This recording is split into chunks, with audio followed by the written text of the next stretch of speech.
Si Godsend, isang malibog na bata. Hindi ko alam kung bakit. Pero ito lang talaga masasabi ko. Ito ang The Godsend Rant. Dito papatunayan natin si Godsend na isa talaga siyang malibog na bata. At wala nang ibang magawa ko hindi ang manood ng board sa banyo nila maghapon. Ito na.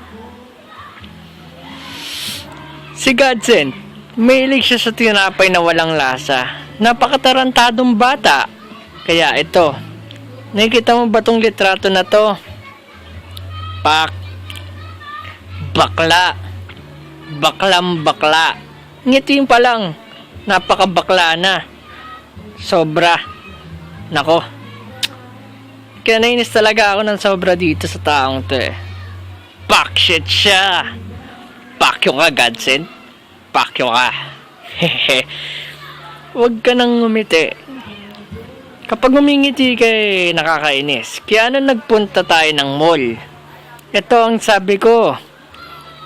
Godsend, anong ginagawa mo dito sa mall? Ba't nandito ka? Wala. Natingin ako ng damit. Bakit? Parang nagulat ka ata.